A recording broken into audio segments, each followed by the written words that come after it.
बिहार के लिए, बिहार के जनता के लिए, वो उसमें एक सच्चाई है और वो आपके आंखों के आंसू से वो झलक रहा है कि आपने वो बहुत दर्द देखा है, आपने उस चीज़ को बहुत अच्छे से समझा है और आपने बिहारी को बस ऐसे नहीं कह रहे वो तो बिहार का ही है लेकिन ठीक है चलो मेरे घर का थोड़ी है, आपने उसको परिवार माना है। अब जैसे मेरी माँ को अगर कुछ हो जाए तो मैं सारा कुछ छोड़ छाड़ के मैं उस माँ के पीछे जाऊँगा कि मैं अपनी माँ को बचाऊँ, वैसे ही आपने उन भाइयों को अपना भाई माना, तभी वो दर्द आपको महसूस हुआ कि हाँ मुझे ये चीज़ त्यागना चाहिए और बिहार के लिए कुछ करना चाहिए। ये तो इस पे हम लोग जितना भी बात करें वो बातें होती रहेंगी क्योंकि बहुत सारी बातें, ये एक दिन का मुद्दा नहीं है, ये कई बरसों का मुद्दा है। लेकिन कई बरसों पहले बिहार जैसे आपने बताया कि शिक्षा का एक केंद्र हुआ करता था, देश विदेश से लोग आकर यहाँ पढ़ाई करते थे, लेकिन आज बिहार का स्थिति एक ऐसा हो गया है कि यहाँ से लोग देश विदेश जाकर पढ़ रहे हैं। अगर उन सारी चीज़ों दोस्तों, मैं हूं मुन्ना और आप देख रहे हैं RDI टॉक्स। आज के जो हमारे मेहमान हैं जनसुराज के एक भावी प्रत्याशी छपरा विधानसभा से जयप्रकाश जी हमारे साथ है। इनसे इनकी जुबानी इनकी कहानी भी जानेंगे और जनसुराज से जुड़ने के पीछे क्या कहानी है, इन सारी मुद्दों पे आज हम लोग बात करेंगे। बहुत बहुत स्वागत है सर, कैसे हैं? धन्यवाद, बहुत बहुत धन्यवाद आपका।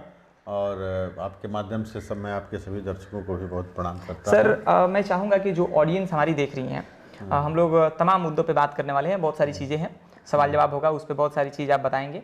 लेकिन उससे पहले मैं चाहता हूं कि सर आप एक अपना छोटा सा इंट्रो दीजिए जिससे लोग जान जाए जो लोग नहीं आपसे परिचित हैं। बिल्कुल सही कहा आपने। मेरा नाम है जयप्रकाश सिंह और मैं सारण जिला का रहने वाला हूं। मेरा जो गांव है टेघड़ा, वो मांझी प्रखंड में पड़ता है। एक किसान परिवार से हूं मैं और मेरी प्रारंभिक शिक्षा गांव से ही शुरू हुई और बगल के गांव मुबारकपुर से मैं हाई स्कूल की परीक्षा पास किया। पटना विश्वविद्यालय से इंटरमीडिएट और ग्रेजुएशन किया। उसके बाद कंबाइंड डिफेंस सर्विस एग्जामिनेशन के माध्यम से मैं भारतीय सेना में अल्पकालीन कमीशन अधिकारी बना और 6-7 साल मैं भारतीय सेना में काम किया। सेकंड लेफ्टिनेंट से लेकर लेफ्टिनेंट, कैप्टन और फिर मेजर बना। इस दौरान पंजाब में आतंकवाद के खिलाफ जो कई अभियानों में मैं शामिल हुआ। मैं कारगिल में जो लाइन ऑफ एक्चुअल कंट्रोल पे जो डिप्लॉयमेंट था उसमें भी रहा।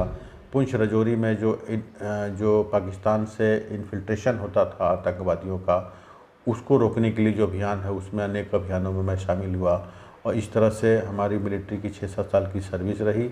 उसके बाद मैं आया और एयरपोर्ट अथॉरिटी ऑफ इंडिया जो भारतीय विमानपत्तन प्राधिकरण है उसमें सुरक्षा प्रबंधक रहा 3 साल। उत्तर प्रदेश सरकार में मैं वित्त अधिकारी रहा 3 साल और उसके बाद जो फिर सिविल सर्विस में दिया। सिविल सर्विस में ईश्वर की कृपा से पहले अटेम्प्ट में ही मेरा ऑल इंडिया 59th रैंक आया और इस तरह से मैं IPS बना। IPS की मेरी ट्रेनिंग लाल बहादुर शास्त्री एकेडमी नैनीताल में और फिर प्रोफेशनल ट्रेनिंग सरदार वल्लभ भाई पटेल पुलिस एकेडमी हैदराबाद में हुई। और हिमाचल प्रदेश में मैं 2-3 ज़िलों में SP रहा हूँ। राजभवन में ADC टू गवर्नर रहा हूँ। इसके बाद मैं कांगड़ा में DIG रहा, फिर कांगड़ा जोन का मैं IG रहा। उसके बाद मैं शिमला जोन का IG रहा।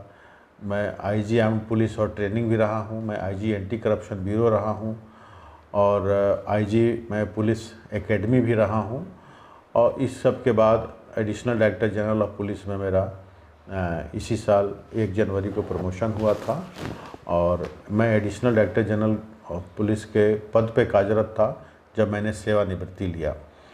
सर्विस के दौरान मैं 2009 से लेकर 2016 तक करीब 7 साल सेंट्रल डेपुटेशन पे रहा, जिसमें 3.5 साल लखनऊ में रीजनल पासपोर्ट अफसर रहा जो कि विदेश मंत्रालय के तहत सेंट्रल डेपुटेशन है।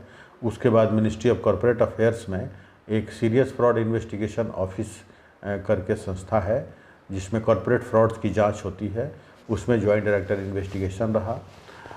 जनरल VK सिंह जो वर्तमान में नॉर्थ ईस्ट में गवर्नर हैं, उस समय भारत सरकार में मिनिस्टर थे, नॉर्थ ईस्ट के मिनिस्टर थे, डोनर मंत्रालय था, development of north eastern region.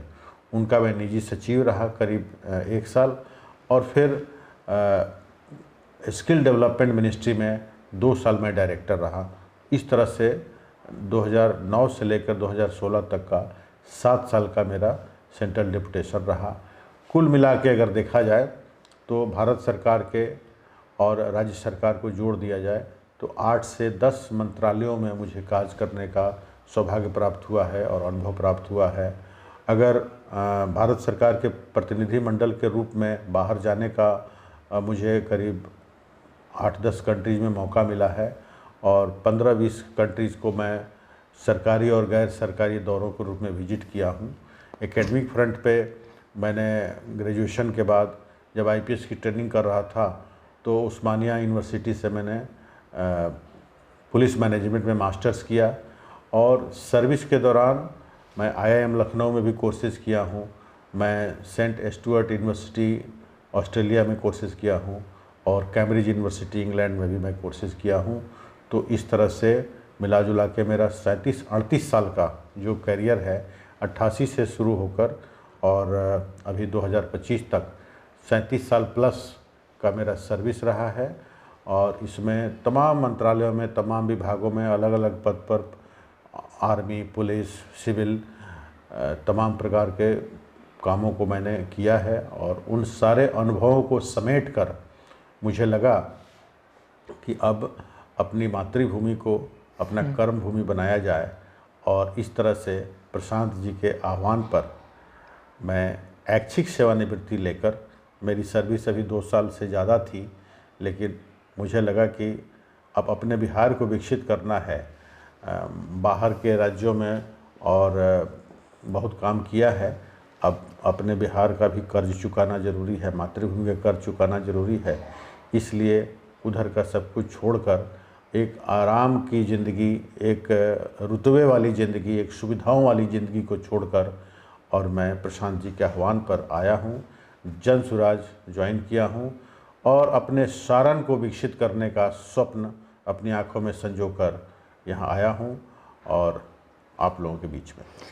Sir, आपका जो इंट्रो है, आप जिस तरह के व्यक्ति हैं, जिस तरह का आपका बैकग्राउंड रहा है, मैं तो मतलब सोचने पे हैरान हो गया कि मैं अब किससे बात करूं। एक आईपीएस से बात करूं, एक डीआईजी से बात करूं या एक नॉर्मल व्यक्ति से बात करूं। लेकिन जिस मुद्दे पे हम लोग बैठे हुए हैं आज बात करने के लिए, आपका जो बैकग्राउंड है, हम लोग उसमें भी तमाम चीज़ें हैं जिस पे हम लोग बात करेंगे, क्योंकि वो हम लोग जैसे जो युवा हैं जो लाइफ में बहुत अच्छा करना चाहते हैं, एजुकेशन से या फिर राजनीतिक से, तो हम लोग उन सारी चीज़ों पे भी बात करेंगे। लेकिन जो सबसे बड़ा मुद्दा है जन सुराज, जिसको लेकर हम लोग आए हुए हैं और जिसको लेकर हम लोग बैठे हुए हैं, थोड़ा हम लोग उस पर चलते हैं, बातचीत करते हैं, फिर आप पे व्यक्तिगत सवाल हम लोग करते हैं। सबसे पहला मेरा सवाल तो ये है कि सर, जन सुराज एक ऐसी पार्टी है जो कि अभी हर घर में उसका हल्ला चल रहा है, बोलबाला चल रहा है। क्या ऐसा मेजर रीज़न है जिससे आप इतना प्रभावित हो गए और जन सुराज आकर ज्वाइन कर लिया? देखिए, जन सुराज अभियान की शुरुआत जब चंपारण में हुई जी, तो एक बहुत बड़ी खबर नहीं थी, लेकिन हफ्ते दिन के अंदर ये सोशल मीडिया में आने लगा जी। तो यद्यपि कि मैं शिमला में पदस्थापित था, लेकिन बिहार की तमाम सामाजिक, आर्थिक, राजनीतिक गतिविधियों पर नज़र तो रहती ही है। बिल्कुल। और मैं गांव से जुड़ा हूं, जवार से जुड़ा हूं, तो लोग भी बताते रहते हैं। बिल्कुल। सोशल मीडिया आजकल ऐसा टूल है जिसके माध्यम से कहाँ क्या हो रहा है आपको जानकारी हो जाती है। तो हफ्ते दिन के अंदर जिस तरह से लोगों का आकर्षण शुरू हुआ तो मेरा भी ध्यान आकर्षण हुआ प्रशांत जी के अभियान पर और देखने लगा तो मुझे दांडी मार्च की याद आने लगी कि ऐसे ही नमक सत्याग्रह जो गांधी जी ने किया था जी, तो चंद एक लोगों के साथ, मुट्ठी भर लोगों के साथ शुरू किए थे और जैसे जैसे आगे बढ़ते गए लोग जुटते गए और कारवां बनता गया। सही बात। एकदम हूबहू ऐसा लगा कि ऐसा ही हो रहा है। और एक संस्कृत में ये वो है लाइन है, द्वे द्वे लोचन सर्वानाम विद्वान त्रय लोचनम। इसका मतलब है कि आम आदमी को तो 2 आँखें होती हैं, बिल्कुल, लेकिन विद्वान को तीसरी आँख होती है, तीसरी आँख भी होती है। इसको आप सिक्स्थ सेंस कह सकते हैं। ठीक। शास्त्रीय परंपरा में अगर जाया जाए, हम लोग माइथोलॉजी में जाएं तो भगवान शिव की तीसरी आँख है। सही बात। तो ये जो तीसरी आँख है ना, वो आँख विवेक की होती है, विवेक की होती है। जो योगी तपस्वी होते हैं उनमें भी होती है, विद्वानों में भी होती है। तो जैसे जैसे सिलसिला आगे बढ़ा और भीड़ बढ़ने लगी, और जिन मुद्दों को प्रशांत जी ने उठाया, ये मुद्दे तो बहुत दिन से हैं। सही बात है। गरीबी पुराना मुद्दा है, बिल्कुल। अशिक्षा भी पुराना मुद्दा है, बेरोजगारी भी पुराना मुद्दा है, और पलायन तो हम कह सकते हैं सदियों पुराना मुद्दा है। सही बात है। हमारे यहाँ के लोग मॉरिशस गए, बिल्कुल। त्रिनिदाद टोबैगो गए, एक तरह से पलायन, फोर्स पलायन था या जो भी था, गए वहाँ पर। भले आज वहाँ प्रधानमंत्री राष्ट्रपति हैं, यहाँ के मेहनती लोग हैं, उद्यमी लोग हैं, और वहाँ की व्यवस्था में इतना आगे बढ़े हैं जी। लेकिन एक समस्या तो थी। 40-50 साल पहले लोग यहाँ से कलकत्ता जाते थे, चटकल में काम करते थे, बोरा बनाते थे, जूट मिल में काम करते थे। तो पलायन किसी न किसी रूप में गरीबी और बेरोजगारी की वजह से पलायन यहाँ पर एक मुद्दा रहा है। बट सबसे ज़्यादा मुझे अट्रैक्टिव लगा जी। कि अभी तक जितनी राजनीतिक पार्टियां हैं, भाई आप देखिए तो स्वतंत्रता मिले 1947 हो गया, सही बात है। 75 साल बीत चुका है, हम लोग अमृत काल में हैं। स्वतंत्रता प्राप्त के हम लोग अमृत काल में हैं, देश अमृत काल से गुजर रहा है, और इस अमृत काल में बिहार अभी भी गरीबी, बेरोजगारी, अशिक्षा और पलायन से जूझ रहा है। किस बात का अमृत काल? सही बात है। तो ऐसा लग रहा है कि पूरा देश तो स्वतंत्र हुआ, अब पूरा देश आर्थिक रूप से स्वतंत्र हुआ, हो सकता है कि दूसरे रूप में शैक्षणिक रूप से भी स्वतंत्र हुआ, लेकिन बिहार नहीं हुआ, तो आर्थिक रूप से आज भी स्वतंत्र नहीं है। बिल्कुल। शिक्षा का केंद्र होता था बिहार, बिल्कुल। हमारी गौरवशाली परंपरा रही है। हम लोग नालंदा और विक्रमशिला यूनिवर्सिटी की बात करते हैं, लेकिन आज हमारे यहाँ के छात्र, जिसको इंजीनियर बनना है, डॉक्टर बनना है, कोई कोटा जा रहा है, कोई दिल्ली जा रहा है, कोई बाहर जा रहा है। तो ये बड़ी ही दर्दनाक स्थिति है। तो मुझे लग रहा है कि अमृतकाल होने के बावजूद बिहार की जो समस्याएं हैं, उसकी वजह से हम पूरी तरह से स्वतंत्रता का अनुभव नहीं कर रहे हैं। सही बात है। एक गरीब कितना स्वतंत्रता को एंजॉय कर सकता है?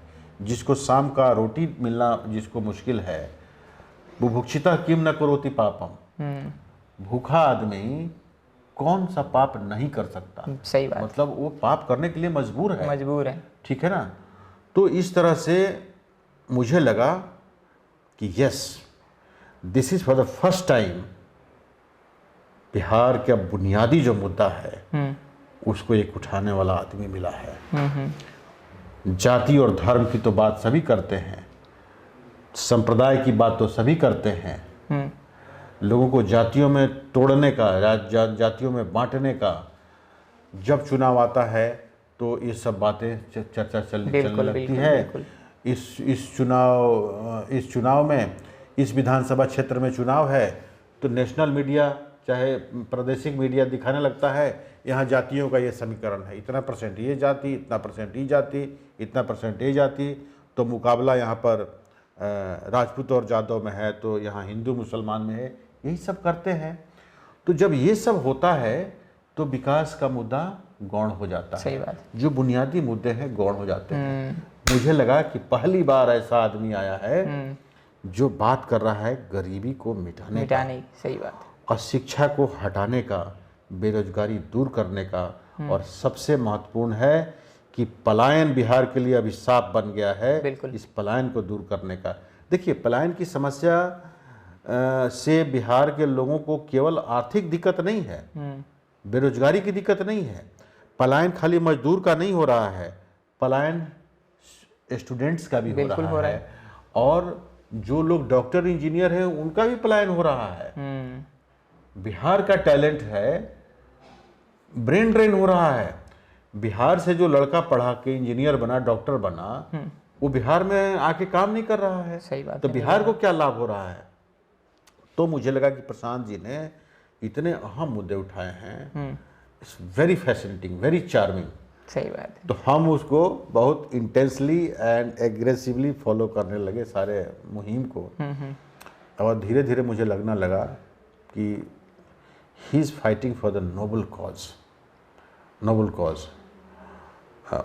ये मैं आपको लगेगा कि थोड़ा अतिशयोक्ति में मैं बोल रहा हूँ, बट कहीं ना कहीं मुझे ऐसा लगने लगा कि ऐसे ही तो हम्बल शुरुआत महात्मा गांधी ने की थी और कितना बड़ा काम कर दिया महात्मा गांधी ने देश के लिए। वो भी एक कंफर्ट जोन में थे, एक वकील थे, पढ़े लिखे थे, इंग्लैंड से पढ़े थे, चाहते तो आराम पसंद जीवन बीत सकता था उनका, लेकिन उस कंफर्ट जोन से निकल के एक वकील बैरागी हो गया, सन्यासी हो गया, देखने में दुर्बल, डंडा पकड़ के चलने वाला आदमी अंग्रेजी सरकार की हुकूमत को हिला दिया। सही बात है। मुझे प्रशांत में गांधी जी की वो छवि दिखने लगी और मुझे ऐसा लगा कि ये आदमी बिहार का तारनहार हो सकता है, तारनहार हो सकता है। मैं इन्हीं सब चिंतनों में रहता था। जब भी शाम को समय मिलता था तो फॉलो करता था और देखता था कि इनकी टीम का मेरे पास फ़ोन आया, तो it came as a pleasant surprise. बिल्कुल। और उन्होंने कहा कि चंपारण से चल के गोपालगंज और सिवान होते हुए वो छपरा आने वाले हैं। तो टीम उनकी थोड़ा आगे चलती थी, जिस ज़िले में है तो एक ज़िला आगे चलती थी होमवर्क करने के लिए। तो हमने कहा कि भाई आप लोगों को हमारी कैसे याद आई, how do you come to know about me. तो उन्होंने कहा कि हम लोग छपरा में एंटर किए हैं और उधर आपको याद होगा जब महाराजगंज से एंटर करते हैं छपरा जिला में परसागढ़ के तरफ से, तो हमारा विधानसभा एक माह शुरू हो जाता है। तो उन लोगों ने हमारी चर्चा की। मैं छुट्टियों में आता था तो अपने गांव पर ही रहता हूँ, अगल बगल के लोगों से मिलना जुलना। एकमा मांझी हमारा क्षेत्र पड़ता है, पहले मांझी कंस्टिट्यूंसी था, बाइफरकेट होकर एकमा मांझी 2 हो गया है। तो वहाँ पर लोगों से मिलना जुलना, लोगों का काम करना, मदद करना, ये सब मैं करते रहता था। तो उनके नोटिस में मैं आया और उन्होंने अप्रोच किया। तो कुछ एक चंद एक सवाल मैंने कहा, उन्होंने कहा कि ये हम लोग कर रहे हैं तो आपको प्रशांत जी से मिलना चाहिए। तो मैंने कहा अभी तो मैं शिमला पोस्टेड हूँ और जानते ही हैं छुट्टी वगैरह का बहुत हम लोग को दिक्कत होती है, तो हम कभी उधर आएंगे तो फिर इस पर हम चर्चा करेंगे। फिर बीच में उन लोगों का एक 2 बार फ़ोन आया। खैर जब 1-2 महीने बाद मैं छुट्टी आया तो हमारी मुलाकात हुई, प्रशांत जी से मुलाकात हुई और उन्होंने जो रोड मैप बताया हमको भी लगा कि ये जो समस्याएं हैं जी, ये बड़ा आसान है कहना कि हम पलायन रोक देंगे, रुकेगा कैसे, बेरोजगारी मिटा देंगे, मिटेगा कैसे, है ना। ये तो दशकों पुरानी समस्याएं हैं। लेकिन जब उनसे बात हुई तो उनके मन में जो मैंने बिहार के लिए पीड़ा देखा उसमें बड़ी ईमानदारी लगी। आप महसूस कर रहे होंगे कि मैं भी जब बात कर रहा हूं तो मेरे मन में भी वो पीड़ा झलक रही है। सही बात है, मैं इस पे आने वाला हूँ, मैं आपसे इस टॉपिक पे बात करने वाला हूँ मैं। तो मुझे लगा कि जो आदमी एक 5 स्टार लाइफ में, जिसके पास इतना साधन संसाधन है, जो आदमी साइंस कॉलेज में पढ़ा है, जो यूएन में काम किया है, यूनिसेफ में काम किया है, साउथ अफ्रीका में काम किया है, और जिसके पास 8-10 लोगों को सीएम बनाने का रिकॉर्ड है, प्रधानमंत्री जी को भी प्रधानमंत्री बनने में छोटा या बड़ा योगदान जो आदमी किया है, उसको तो अभाव तो किसी चीज़ का नहीं है। निश्चय ही ये बिहार की इस बेटे में ये पीड़ा जो है जिसकी वजह से ये कंफर्ट जोन से निकल के और आए हैं, अब गांव-गांव घूम रहे हैं, जाड़ा गर्मी बरसात, गलियों में कीचड़ में पाकी में आदमी घूम रहा है। तो मेरा जो उनके बारे में परसेप्शन बना था वो और सुदृढ़ हुआ, रीइंफोर्स हुआ। और मुझे लगा कि हर व्यक्ति के जीवन में कुछ ऐसे अवसर आते हैं, कुछ ऐसे मौके आते हैं जिसमें उसको फैसला करना होता है कि किस रूप में हमें जाना है।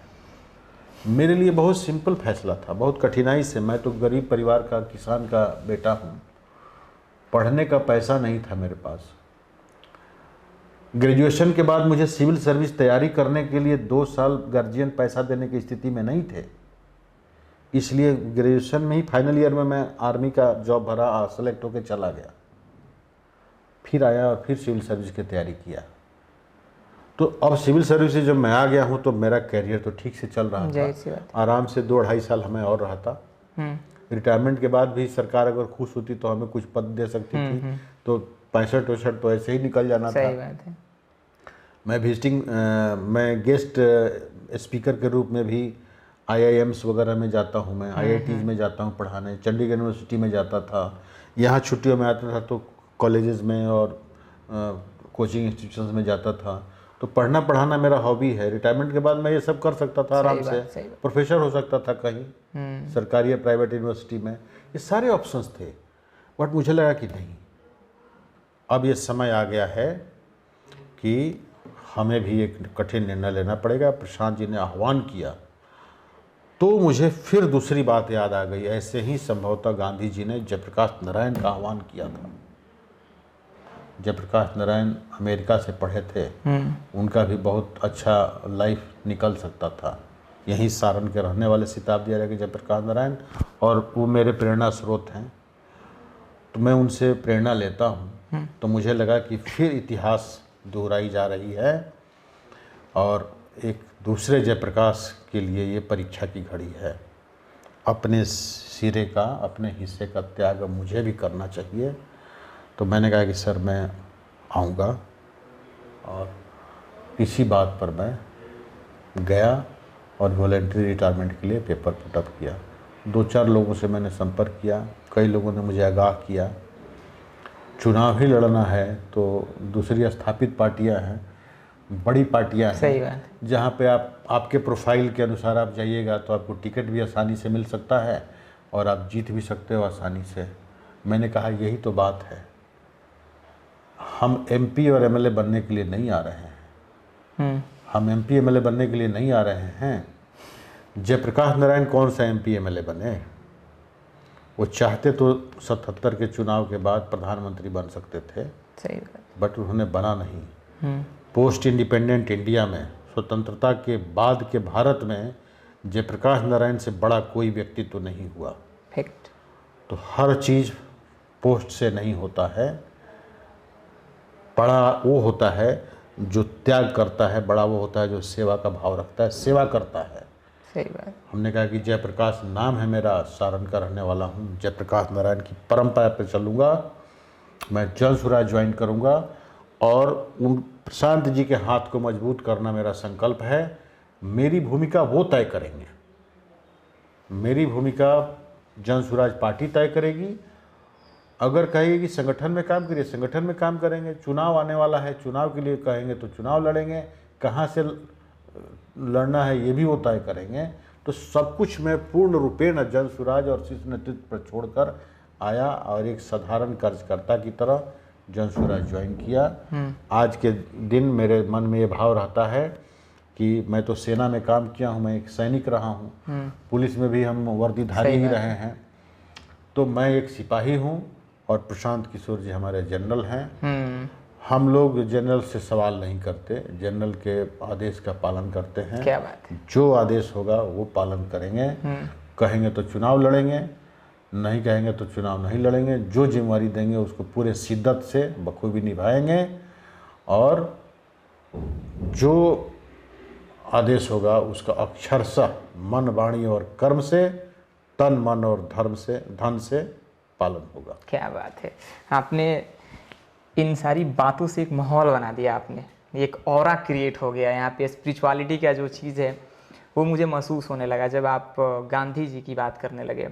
प्रशांत जी की जब बात आ रही थी तो आपका मैं रोआ गनगना जा रहा था, कुछ पल के लिए आंखों में आंसू आ गया।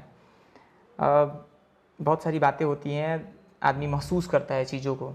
आपने उन सारी चीज़ों को फील किया है, उन सारी धरातल पर आपने काम भी किया है, चीज़ों को पढ़ा है, समझाया बहुत बेहतरीन तरीके से। लेकिन मैं व्यक्तिगत तौर पे मैं इस चीज़ को जानना चाहूँगा सर आपसे कि क्योंकि मैं स्पिरिचुअलिटी से बहुत कनेक्टेड रहता हूँ, मैं भी इन सारी चीज़ों को फील करना चाहता हूँ, महसूस करना चाहता हूँ कि जो चीज़ मैंने देखा भी नहीं है, जो चीज़ मैंने झेला भी नहीं है, लेकिन मैं उस चीज़ को अगर महसूस करूँ तो क्या मेरे माइंडसेट में, वो इमेजिनेशन में वो कैसे दिख रहा होगा, कैसे मैं उस प्रॉब्लम या सॉल्यूशन में मैं कैसे बैठा रहूँगा। जब मैं आपकी आंखों में वो आंसू आया तो मेरा दिमाग एक पल के लिए स्टॉक हो गया, एकदम रुक गया वहीं पे। ये क्या हो रहा है, किस तरह की बातें हो रही है। मैं तमाम इंटरव्यू किया हूँ, बहुत सारा इंटरव्यू किया हूँ, लेकिन ये एक इंटरव्यू वाकई में मतलब गजब तरीके का चल रहा है। मैं वो जानना चाहूँगा सर कि जब आप बोल रहे थे तो वो जो रुआ गनगना जा रहा है, आंखों में आंसू आ रहा है, वो जो दर्द जो था उसके पीछे का जो रीज़न है, वो आंसू आ जाना, वो कैसे हो रहा है, क्या चीज़ है? देखिए, आपको बताऊं मैं कि ये दर्द जो बिहारी जो शब्द है जी ये बहुत ही एक पवित्र शब्द है। भगवान श्री कृष्ण का एक नाम वृंदावन बिहारी लाल भी बोलते हैं। सही बात है ना, बिहारी लाल, है ना। बिहारी जी, लोग कहते हैं कि बिहारी जी का दर्शन किए, तो कितना पवित्र शब्द है। सही बात। और ये ऐसा विशेषण है कि अटल बिहारी वाजपेयी जी, भाई नाम उनका अटल बिहारी वाजपेयी रखा गया। सही बात। मध्य प्रदेश का जन्म है उनका, उनके नाम में बिहारी जोड़ना कौन सा आवश्यक था, बिहार के तो नहीं थे। लेकिन ये इतना पवित्र नाम है कि उनके माता पिता पूर्वजों ने रखा है, अटल बिहारी वाजपेयी। तो इतना ये पवित्र नाम था और कालांतर में ये गाली बन गया। मैं शिमला का आईजी था, तो सब लोगों को तो नहीं पता है कि मैं बिहार का हूँ। सही बात। तो एक दिन बद्दी से फ़ोन आया। बद्दी एक डिस्ट्रिक्ट है, पुलिस डिस्ट्रिक्ट है हिमाचल में, और आईजी शिमला मेरे अंडर में 5 डिस्ट्रिक्ट था। ठीक। उसमें बद्दी है, सोलन है, सिरमौर है, शिमला है और किन्नौर है। मतलब समझिए कि अम्बाला डिस्ट्रिक्ट से इधर टच कर रहा है और उधर चाइना, तिब्बत तक, इतना बड़ा जोन था। उस क्षेत्र का मैं आईजी था। तो एक दिन बद्दी से फ़ोन आया और एक आदमी कहता है कि सर, मैं बद्दी में कुछ कीजिए, यहाँ पर बहुत चोरियाँ हो रही है। हमने कहा कि बताइए क्या दिक्कत है। तो कहा कि सर, बहुत से यहाँ बिहारी आ गए हैं और वही सब चोरियाँ कर रहे हैं। हमने कोई पकड़ा गया है या कोई स्पेसिफिक तो नहीं सर, ये लोग आके यहाँ पर भीड़ किए हुए हैं और इस तरह से कर रहे हैं। तो हमने कोई बात नहीं, आप जाइए थाने में जहाँ पर दिक्कत है और वहाँ पे कंप्लेन दर्ज करिए, मैं थाने में बात कर लेता हूँ। तो ऑफिस में बैठे बैठे, मैं उसको बताया नहीं कि मैं भी हूँ बिहार का, उसको पता भी नहीं था। लेकिन ऑफिस में बैठे बैठे मैं सोचा कि कभी अपने गौरव पे नाज करने वाला बिहार, ज्ञान की भूमि रही है बिहार, है। शून्य का आविष्कार बिहारियों ने किया, है ना। कौटिल्य यहाँ हुए, चाणक्य यहाँ हुए, आर्यभट्ट यहाँ हुए, कितने कितने बड़े बड़े वैज्ञानिक हुए। ऋषि मुनियों की धरती क्या है, ऋषि मुनि क्यों, ज्ञान की परंपरा है। और ऐसे बिहार के लोगों को आज अपने राज्य में न ढंग का शिक्षा मिल रहा है, न रोजगार मिल रहा है, पलायन के लिए मजबूर हैं लोग, और बाहर के लोग गाली दे रहे हैं। नारकीय स्थिति में लोग जाके रह रहे हैं 10,000 और 15,000 रुपया कमाने के लिए। तो मुझे बहुत पीड़ा हुई। और बद्दी से ही या हिमाचल में और काम करने वाले, जैसे मेरे घर में जो एनुअल रंगाई पुताई होती है दिवाली के समय में, तो 2-3 बार जो लोग करने आए, तो कोई चंपारण का है तो कोई दरभंगा का है, सारे बिहार के लोग ही काम कर रहे हैं। कभी कोई हिमाचल का आदमी नहीं आया घर में पेंट करने के लिए। सही बात। ठीक है ना। दिल्ली में कहीं जाइए तो घर में पेंट करने वाला, काम करने वाला आदमी सब बिहार का ही है। तो मुझे ये पीड़ा हुई और बहुत कष्ट हुआ कि हम चंदे के लोग, ठीक है, कुछ मेहनत किए, कुछ ईश्वर की कृपा रही, हम लोग तो आगे निकल गए, लेकिन हमारे लोग बहुत पीछे हैं। तो अगर कोई किसी को भी बिहारी कह के गाली देता है तो बहुत बुरा लगता है। तो ये जब मौका आया प्रसाद जी का, तो हमने कहा कि मैं त्याग करूंगा और हम लोग बिहार की लड़ाई लड़ेंगे। समझे?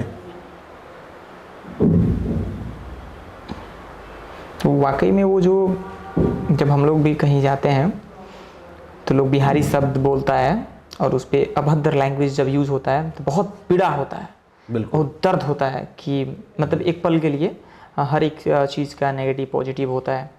तो एक पल के लिए मन में ये शंका आ जाता है कि अगर मैं बिहार का नहीं होता तो ये गाली मुझे नहीं सुनने को मिलता।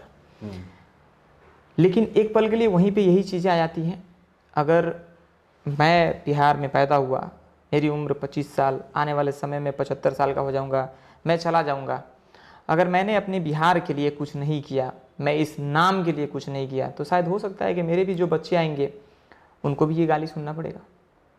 आपने बिहार के लिए, बिहार के जनता के लिए, वो उसमें एक सच्चाई है और वो आपके आंखों के आंसू से वो झलक रहा है कि आपने वो बहुत दर्द देखा है, आपने उस चीज़ को बहुत अच्छे से समझा है और आपने बिहारी को बस ऐसे नहीं कह रहे वो तो बिहार का ही है लेकिन ठीक है चलो मेरे घर का थोड़ी है, आपने उसको परिवार माना है।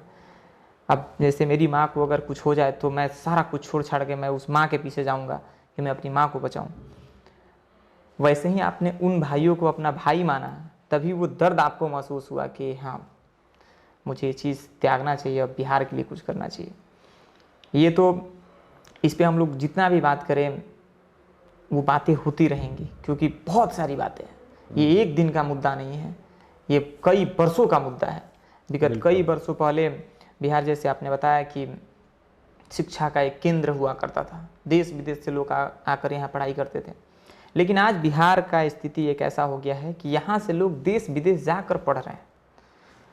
अगर उन सारी चीज़ों की व्यवस्था हमारे बिहार में हुई होती या जो सरकार अभी 20 साल से चलती आ रही है, अगर उन्होंने थोड़ा सा भी शिक्षा की व्यवस्था में बदलाव किया होता तो शायद इतना सारा चीज़ हम लोग को जाकर कहीं और पढ़ाई नहीं करना पड़ता, उन सारी चीज़ों की व्यवस्था यहाँ होती। प्रशांत जी तमाम वादा करते हैं, शिक्षा पे ये बात करते हैं कि हम लोग इन सारी चीज़ों का बदलाव करेंगे।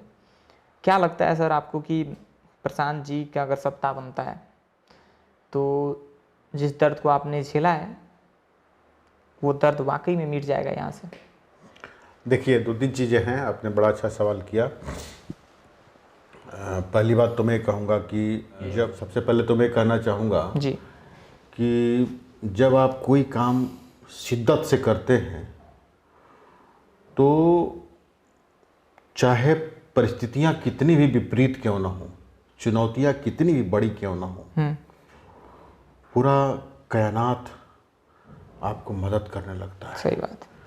क्योंकि व्यक्ति में जो हमारे अंदर जो आत्मा है ना, आत्मा में उस असीम शक्ति है। तो जब आप बहुत बड़े कॉज के लिए काम करते हैं, बहुत नोबल कॉज के लिए काम करते हैं, तो कहीं ना कहीं परमात्मा की शक्ति उससे जुड़ जाती है और परमात्मा की शक्ति असीमित होती है। एक छोटा सा दुबला पतला 47 किलो का महात्मा गांधी अंग्रेजी हुकूमत को हिला दिया। सही बात। तो प्रशांत किशोर तो उनसे यंग भी हैं उनसे वजन भी थोड़ा ज़्यादा ही है ना। हाँ। और वो इंग्लैंड में पढ़े थे या अमेरिका तक से लौटे हुए हैं। इतना साधन संसाधन है, क्यों नहीं बदलेगा। अब दूसरा उदाहरण मैं आपको देता हूँ। देखिए, आंध्र प्रदेश का भी हाल ही में बंटवारा हुआ है, तेलंगाना और आंध्र प्रदेश। तो तेलंगाना में, आज के तेलंगाना में, पहले के आंध्र प्रदेश में कितना बड़ा आईटी सिटी है, लेकिन चंद्रबाबू नायडू जी अमरावती में जाके दूसरा आईटी सिटी बना रहे हैं। हैदराबाद बेंगलोर से आईटी सिटी में कंपटीशन करता है, कौन ज़्यादा बड़ा आईटी सिटी है। अब अमरावती में एक दूसरा आईटी सिटी बन रहा है। मेरा पॉइंट ये है कि बिहार में वैसा आईटी सिटी क्यों नहीं बन सकता। आईटी सिटी बनाने के लिए चाहिए क्या? ज़मीन चाहिए, एक टाउनशिप बना दीजिए, बाकी तो बिल्डिंग है और बिजली है, कंप्यूटर ही है, और क्या है आईटी सिटी। सही बात है। तो प्रशांत जी ने यूएन से लेकर और पूरी दुनिया को देखा है, हैदराबाद बेंगलोर को देखा है, उन्होंने चीफ मिनिस्टर्स बनाए हैं भाई। तो आईटी सिटी बनाना कौन सा कठिन है हमारे यहाँ। और आप देखिए कि उनका जो विज़न है सबसे पहले प्राइमरी एजुकेशन पे है। जब तक हर प्रखंड में नेतरहाट टाइप स्कूल नहीं बन जाता गुणवत्ता वाला, तब तक बच्चों को अपने पसंद के प्राइवेट स्कूल में पढ़ने के लिए फीस सरकार देगी, जिससे कि उनका फाउंडेशन मजबूत हो जाए, उनकी आधार मजबूत हो। और उसके बाद हम जो हायर एजुकेशन है उसमें हम सुधार करना शुरू करेंगे। आप देखिए कि जो वर्ल्ड के जो टॉप यूनिवर्सिटीज़ हैं जी, उनका सेंटर क्यों नहीं इंडिया में बन सकता है? बिल्कुल, क्यों नहीं बन सकता है? जैसे उदाहरण के लिए बिट्स पिलानी है ना, बिट्स पिलानी का मेन सेंटर तो पिलानी में है, ठीक है। एक दूसरा सेंटर है गोवा में, तीसरा सेंटर है हैदराबाद में, और एक नया सेंटर खुला है दुबई में। बिट्स पिलानी का सेंटर क्यों नहीं खुल सकता भाई भागलपुर में? क्यों नहीं खुल सकता छपरा में?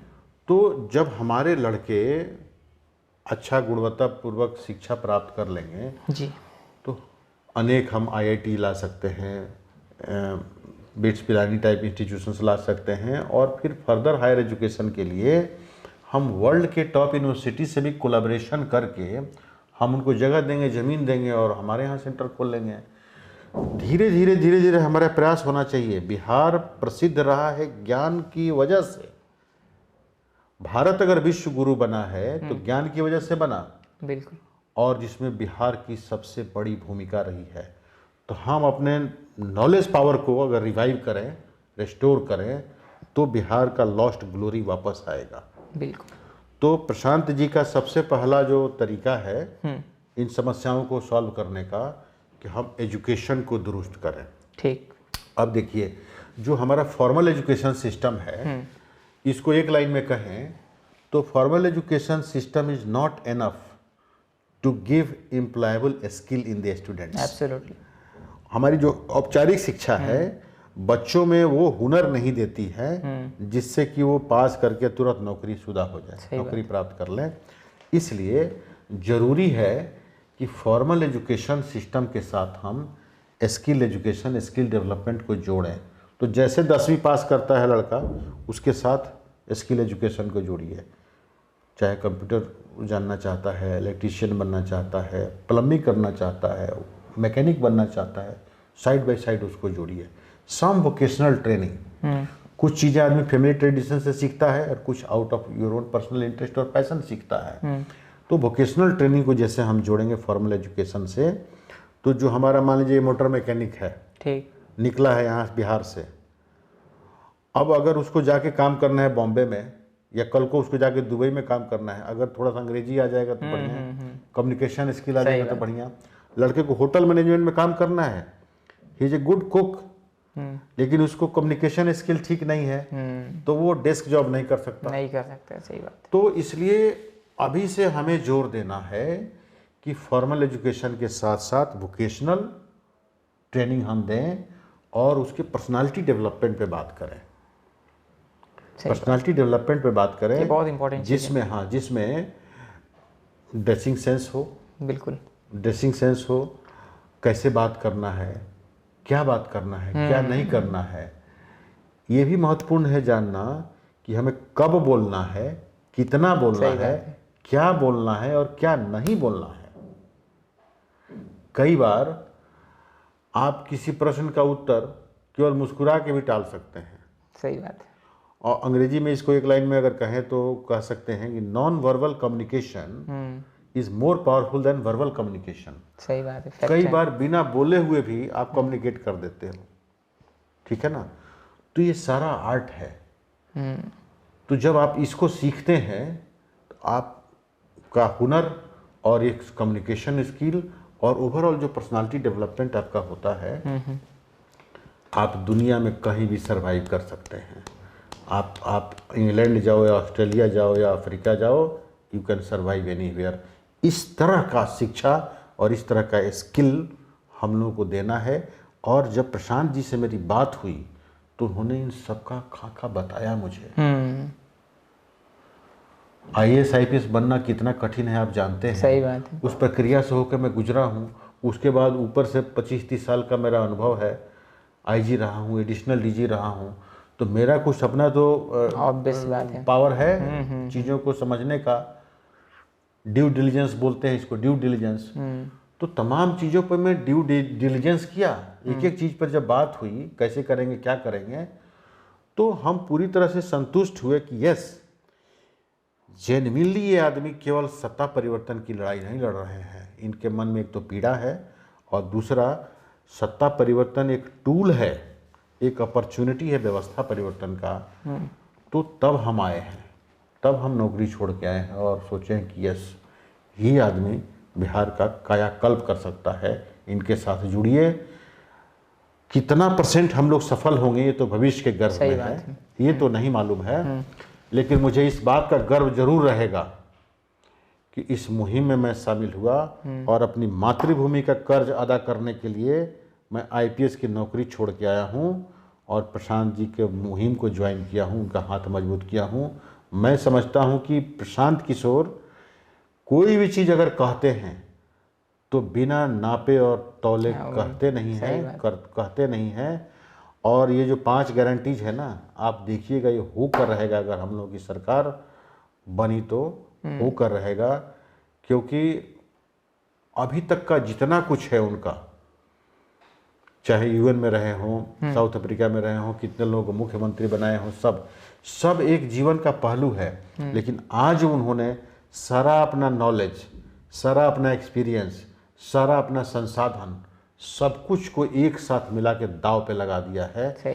और सत्ता परिवर्तन के बाद अगर व्यवस्था परिवर्तन नहीं हुआ तो सब कुछ धरा का धरा रह जाएगा। और इसलिए मुझे नहीं लगता है कि किसी कीमत पर कोई कसर छोड़ेंगे प्रशांत किशोर, सही बात, कि इन वादों को पूरा नहीं किया जाए। इसके लिए चाहे जो करना होगा, जितनी कुर्बानी देनी होगी, जितना मेहनत करना होगा, हम लोग करेंगे। हम तो फौजी आदमी रहे हैं, आप तो फौजी रहे हैं, हम लोग तो मेहनत ही किए हैं। सही बात है। आज जी की जान की बाजी लगा के मेहनत किए हैं। सही बात। कारगिल बॉर्डर पे थे तो रोज गोली चलती थी, दोनों तरफ से रोज गोली चलती थी। लगता था कि या तो वो हमें मार देंगे, हमें लग जाएगा, बट वही रहता था मन में भाव कि मातृभूमि के सेवा में अगर जान भी चला जाए तो कोई बात नहीं है। हतो वा प्राप्यसि स्वर्गम जित्वा वा भोक्ष्यसे महीम तस्मात् उत्तिष्ठ कौन्तेय युद्धाय कृत निश्चय। भगवद गीता का श्लोक है, मुझे याद आ रहा है, श्री कृष्ण बोलते हैं अर्जुन को कि युद्ध में वर्स्ट क्या होगा, वीरगति को प्राप्त होगे। हतो वा प्राप्यसि स्वर्गम, अगर युद्ध में मारे जाओगे तो भी स्वर्ग मिलेगा। क्या बात है, सही बात। जित्वा वा भोक्ष्यसे महीम, जीतोगे तो पृथ्वी का राज मिलेगा। तस्मात् उत्तिष्ठ कौन्तेय, हे कुंती पुत्र, इसलिए उठो और युद्ध करो। तो एक बार जब हम लोग मोर्चा पे चले जाते हैं तो जीने मरने का कोई परवाह नहीं होता, इसलिए कि कॉज इतना बड़ा है, नोबल है, कि इसमें अगर वो भी दिन देखना पड़े तो भी कोई बात नहीं है। बात। बड़े कॉज के लिए ये भी चलेगा। सही बात है ना। छपरा, सिर्फ छपरा की हम लोग बात नहीं करते हैं, हम लोग पूरे बिहार की बात करते हैं। आप इतनी बड़ी बड़ी लड़ाइयाँ भी लड़े हुए हैं, इवन कि पाकिस्तान से भी आपकी लड़ाइयाँ हुई होंगी, कई बार मुठभेड़ हुआ होगा, बहुत सारी चीज़ों को आपने सामना किया है। बिहार में क्राइम रेट जो है अभी बहुत ऊपर चल रहा है, और सिर्फ अब बिहार में जो ज़िले हैं, स्पेसिफिक किसी एक ज़िला का हम नाम नहीं ले सकते हैं, बहुत सारे ज़िले हैं जहाँ पे बहुत सारा क्राइम रेट चल रहा है। उसका रेट मतलब बहुत अपर लेवल पे चल रहा है। इस पे सरकार कोई भी एक्शन अभी नहीं ले रही है करंट में, जो कि हम लोग जो समझते हैं कोई भी एक्शन नहीं ले रही है। अगर 2% एक्शन ले रहे हैं तो हम 98% को छोड़ रहे हैं, तो फिर हम एक्शन लिए ही नहीं। हमारे व्यक्तिगत तौर पे अगर हम जो सोच रहे हैं, अगर आप लोगों की सरकार बनती है, आप जैसे व्यक्ति प्रशांत जी से जुड़े हुए हैं, आप इन सारी चीज़ों को एकदम बारीकी से समझते हैं, कैसे इन सारी चीज़ों को आप लोग दूर करेंगे? देखिए, सबसे पहले तो मैं ये कहूँगा कि सत्ता जो है ना जी, इकबाल से चलता है। सत्ता इकबाल से चलता है। मुख्यमंत्री स्वयं आके राइफल नहीं उठाता अपराध रोकने के लिए। सही बात है। ठीक है ना। अगर 2005 से और 2010 के बीच का नीतीश जी का समय देखें, टेन्योर देखें, वही नीतीश जी आज मुख्यमंत्री हैं। बिल्कुल। और 2005 में जब वो CM बने थे तो जंगल राज की लिगेसी लिए थे, उसको रोकना कितना कठिन था, लेकिन नीतीश कुमार जी ने बहुत अच्छा काम किया। बिजली सड़क पे तो काम हुआ ही हुआ, साथ में जंगल राज को तोड़ा, जंगल राज क्या को तोड़ा और लॉ एंड ऑर्डर भी मजबूत होना शुरू किया। तो सरकार का इकबाल होता है। लेकिन 2010 के बाद गिरावट शुरू हो गई। तो मुझे याद है 2010 का जब चुनाव हो रहा था तो इन लोगों ने नारा ये लगाया जी कि हमें वोट दो नहीं तो लालू प्रसाद यादव आ जाएंगे। मुझे शोले मूवी का वो डायलॉग याद आ रहा है जिसमें माँ बोलती है बच्चे को कि सो जाओ नहीं तो गब्बर आ जाएगा। तो 10 के बाद से अब 25 आ गया। अभी तक जेडीयू और जब भाजपा उनके साथ होती है तो भाजपा, ये लोगों को उसी जंगल राज का याद दिला के वोट लेते रहे हैं। बिजली और सड़क पे काम हुआ है और जंगल राज के बनिस्पत लॉ एंड ऑर्डर भी इम्प्रूव हुआ है। लेकिन इस बीच में दूसरे राज्य हम लोगों से बहुत आगे निकल गए। आज भारत सरकार के भी तमाम आंकड़ों पर देखा जाए, जो नीति आयोग के जो आंकड़े हैं उसके आधार पर देखा जाए तो बिहार सबसे पिछड़ा हुआ राज्य है। तो आप डबल इंजन सरकार की बात करते हैं, डबल इंजन तो है भाई। नीतीश कुमार के 20 साल के शासन में 2-3 साल हटा दिया जाए तो 16-17 साल तो आपके समर्थन से वो मुख्यमंत्री रहे हैं। अब पिछले 11 साल से तो केंद्र में भी भाजपा की सरकार है, उससे पहले भी वाजपेयी जी रहे हैं जी। तो अधिकांश तो समय में डबल इंजन ही रही है। उसके बाद सबसे पिछड़ा हुआ बिहार क्यों है, इसका जिम्मेवार कौन है? कुछ तो जवाब देना होगा ना। बिल्कुल। खाली डबल इंजन कह देने से हो जाएगा? और नहीं तो जिस चीनी मिल के बंद होने की बात करते थे ये लोग कि लालू के टाइम में चीनी मिल बंद हो गया, तो 20 साल से तो उनकी सरकार है ही नहीं। आपने वो क्यों नहीं शुरू किया? आज भी मढ़ौरा का चीनी मिल बंद है और सुनने में आ रहा है कि जमीन का भी बंदरबाट हो गया और अधिकांश भाजपा के लोग ही खरीदे हैं उस जमीन को। तो ये बहुत ही माने दयनीय स्थिति है, सोचनीय स्थिति है, पीड़ित करने वाली स्थिति है। अब आप जो कह रहे हैं कि प्रशांत किशोर जी आएंगे तो कैसे लॉ एंड ऑर्डर इम्प्रूव होगा? सही बात। देखिए, जैसे मैंने शुरू में कहा कि सत्ता इकबाल से चलती है। एक बार जब चीफ मिनिस्टर के मन में ये संकल्प आ जाए कि हमने क्राइम रोक देना है, जहाँ तुम्हारा काम होगा तमाम। आप देखिए एक हफ्ते में कैसे नहीं रुकता है। और जो लोग नहीं मानते हैं उनको भेजिए सुरधाम। जगह नहीं है, कोई जरूरी नहीं है ऐसे लोगों को कि जेल में बैठा के दामाद बना के इनको खिलाओ, राशन पानी दो, जरूरी नहीं है। 10-20 ऐसे अपराधी जो लोग मर्डर करते हैं, दुर्व्यवहार और व्यभिचार करते हैं, उनको टपकाओ और देखिए कि कैसे क्राइम नहीं रुकता है। सही बात है, आपने बहुत बड़ी बात कहा थी। उम्मीद है कि ये क्या पता मेरे जैसे लोगों की अगर प्रशांत किशोर जी ने आह्वान किया है तो हो सकता हो तो दूरदृष्टि वाले आदमी हैं। सही बात। क्या पता कुछ ऐसा ही मन में होगा। बिल्कुल। तो इसलिए हम लोग वो उतना ही कहेंगे जो हम करके दिखाएंगे आप इसको। और सारण में भी बहुत अपराध बढ़ा है, सारण में भी बहुत अपराध बढ़ा है। अगर हमको मौका मिल जाए तो शुरुआत तो सारण से ही करेंगे, सारण से ही करेंगे। और दूसरी बात है कि सरकार की प्राथमिकता में अपराध की रोकथाम नहीं है। और इसका वजह यह है कि सरकार ने एक अनावश्यक सा शराबबंदी लगा दिया, जिसकी वजह से 30-35 हजार करोड़ का एनुअल लॉस है।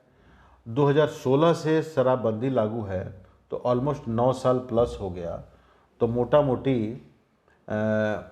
3.25 लाख करोड़ का रेवेन्यू लॉस है।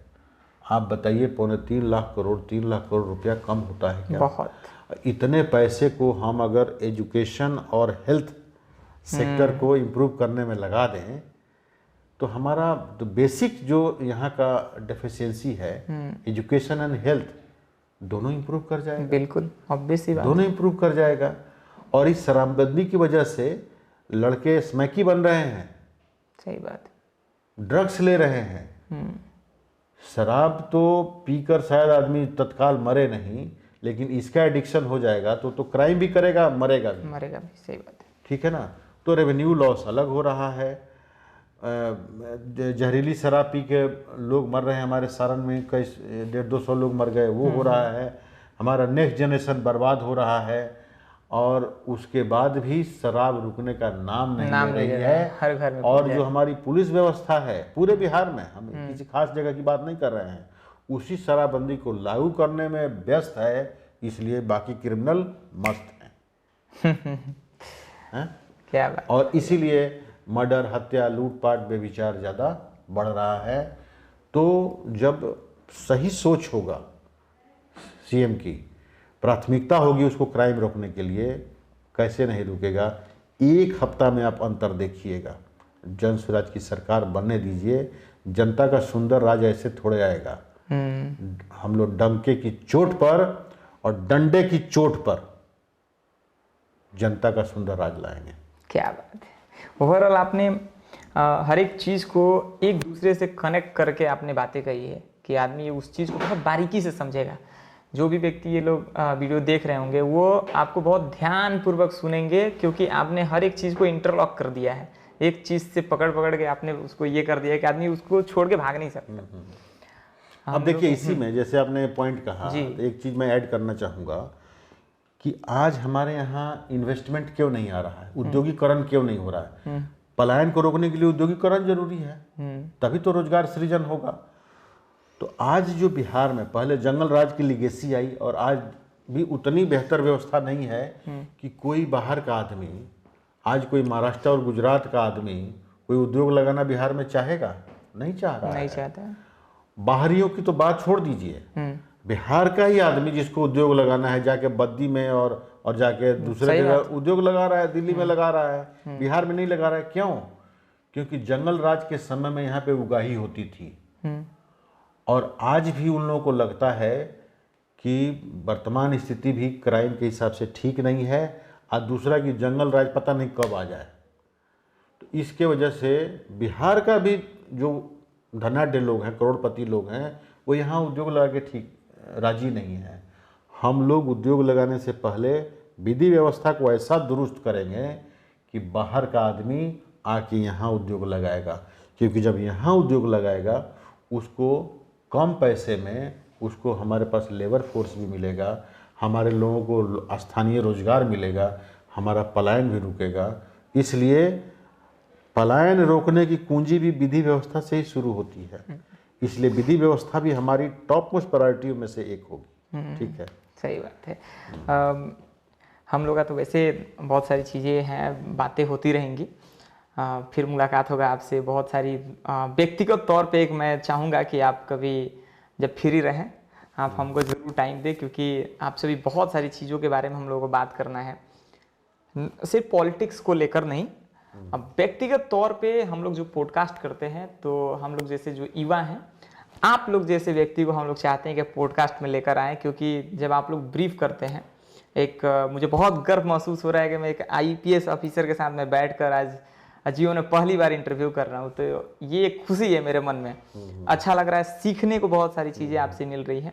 हालांकि एक टाइम पीरियड होता है हम लोग का, तो अब हम चाहेंगे लास्टली कि प्रशांत जी के बारे में आप 2-3 शब्द कहें, क्योंकि जो चीज़ मुझे जानना था आपने उन हर एक चीज़ को आपने बताया है, आपने उसको इंटरलॉक कर दिया है, और ये ऑडियंस देखेगी, इससे बहुत ज़्यादा इम्पैक्ट पड़ने वाला है इस इंटरव्यू के बाद से।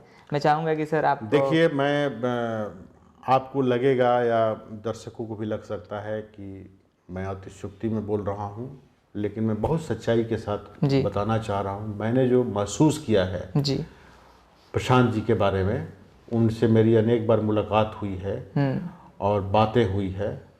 मैं ऐसा व्यक्ति नहीं हूँ कि किसी के बात को ऐसे ही आसानी से मान जाऊँगा, ऐसा व्यक्ति नहीं हूँ मैं। सही बात है। हमने जो अनुभव किया है, उस अनुभव के आधार पर मैं कह सकता हूँ कि ये आदमी युग दृष्टा है, युग दृष्टा है। उनको क्षमता है कि क्या हो रहा है और क्यों हो रहा है, और इस युग की धारा को बदलने का वो युग सृष्टा भी हैं। जनता ने अगर मौका दिया, देखिए आज के प्रजातांत्रिक युग में हम लोग जी रहे हैं, ईश्वर तो ऊपर है, लेकिन एक वोटर के रूप में ईश्वरीय शक्ति का अंश सब में है, इसीलिए जनता को जनार्दन बोलते हैं। अगर ईश्वर ने मौका दिया और जनता रूपी जनार्दन ने मौका दिया तो प्रशांत किशोर बिहार का कायाकल्प करेंगे, ये मुझे पूरा विश्वास है। और आज से 50 साल 100 साल बाद लोग याद करेंगे कि भारत में एक गांधी नहीं, बिहार ने भी एक गांधी दिया है। ये मेरा प्रशांत किशोर के बारे में मेरा आकलन है कि ऐसा होने वाला है। और बिहार में हम लोग जीते, आपको 6 महीने में लगेगा कि व्यवस्था परिवर्तन दिखने लगा है। और हम लोग जाएंगे यूएन में जाएंगे, पेपर प्रेजेंटेशन होगा, पूरा भारत का राजनीतिक इकोसिस्टम बदल जाएगा। लोग आज बिहार को हेय दृष्टि से देखते हैं, बिहार के इस राजनीतिक मॉडल का लोग अनुकरण करेंगे कि बिहार में अगर परिवर्तन हो सकता है, व्यवस्था परिवर्तन हो सकता है, तो बिहार के मॉडल को हम लोग दूसरी जगह क्यों नहीं अपनाएं। अब आने वाले समय में जाति और धर्म की राजनीति खत्म होने वाली है, केवल विकास की राजनीति होगी, शिक्षा और रोजगार की राजनीति होगी, पलायन रोकने की राजनीति होगी। और हम उम्मीद करते हैं कि जिस तरह से शिद्दत से प्रशांत जी काम कर रहे हैं और हम लोग उनके टीम में हैं, हम लोग इतना काम करेंगे कि अपने जीवन काल में हम देखना चाहते हैं कि गुजरात और महाराष्ट्र से लोग आके बिहार में काम करें। क्या बात है। और ये उम्मीद है कि ये बिहार में ये बहुत जल्द होने वाला है। ये जो छठ और दीपावली के बाद से जो सरकार बनेंगी अपनी जनसुराज की, तो ये सारा चीज़ आप जिस तरह की कहानी बताए, ये सारा चीज़ सच होते हुए हम लोगों को नज़र आएगा। सर, समय देने के लिए आपको दिल से बहुत बहुत प्रणाम। आपको बहुत बहुत प्रणाम। आप लोग एंटरप्रेन्योर हैं और आप उतने दूर से आए हैं, हमें आपने समय दिया और बहुत अच्छा लगा। और आपके माध्यम से आपके सभी दर्शकों को भी मैं सादर प्रणाम और धन्यवाद करता हूँ।